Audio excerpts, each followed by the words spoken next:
a plot twist that I wasn't necessarily expecting for the LSU quarterback situation. All of a sudden, maybe a big step up here for Lowell Narcisse. I had all but sort of anointed Myles Brennan as the LSU starting quarterback, but after this weekend, it sounds like Narcisse may be still trying to be a competitor here. We know he's the more dual threat of the options here, and probably maybe I don't want to say more talented. I'm trying to think what the word I'm looking for is. Maybe bringing a skill set to the table that's maybe a little bit more advanced than what Justin McMillan brings to the table. It sounds like Lowell Narcisse had a pretty good day. Here is LSU coach Ed Orgeron throwing another quarterback's hat into that competitive ring here.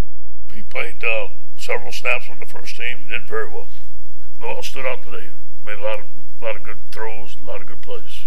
You know, he had some scrambles with some big passes, but he's improved every day. Yeah, so that's Lowell Narcisse getting some praise there from Ed Orgeron. I find that to be pretty interesting because, as I said, I'd pretty much given this thing a lock to Myles Brennan. Now, LSU's like a lot of these other schools. You can say what you want about what happens behind closed doors. You're going to put this on display during your spring game on Saturday. Do you expect to see Narcisse potentially match what Myles Brennan does or outplay what Myles Brennan does in that game? I don't expect him to surpass him in quarterback play. I don't. But here's what I'll say. When I listen to this, this reminded me a lot of what Nick Saban said 2 years ago in the spring at Alabama about Jalen Hurts. It was Jalen Hurts showed up early, and he was always that third-string guy or that second-string guy, and it was always Cooper Bateman and Blake Barnett really dueling it out. Hey, who's going to be the starter? And Jalen Hurts just kind of sitting in the background.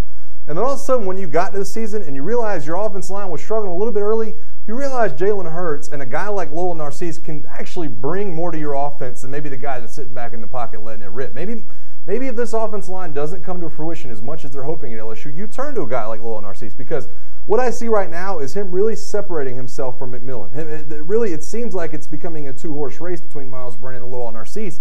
If he can just stick at or near the top, not necessarily has to be better with his arm, but if he can stay near Myles Brennan, I could easily see him taking a ton of snaps, maybe even being the starter and kind of splitting reps with Myles Brennan. Matt Goodwin says all what Orgeron just said there tells us is LSU still doesn't have a quarterback. That's nothing new.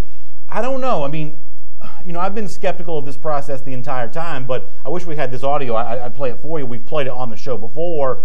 The description of Lowell Narcisse is having the strongest arm of the three. Stronger arm than Brennan, stronger arm than McMillan. Maybe not as accurate as Brennan, but when the strongest arm of the three is also maybe the most athletic, if you can get him ready to go, that's your guy. Exactly. I mean, now the question is, can he really sort of do the other things that quarterbacks have to do? You know, the reading of the defenses, the understanding of his own playbook.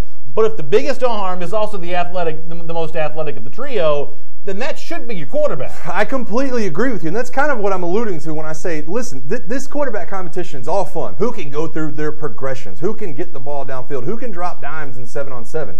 But when the real bullets start flying in the fall, and all of a sudden you realize Myles Brennan is not quite as good with his feet as Lowell Narcisse is, and Lowell Narcisse can start to kind of, that output, that offensive output, he can start to, you know, slide things in his favor. I'm just telling you right now, watch out for the guy. I know that we got off on a tangent maybe a week or two ago, looked at the numbers and said Myles Brennan's ahead by a mile, but it's a different dynamic once those live bullets start flying.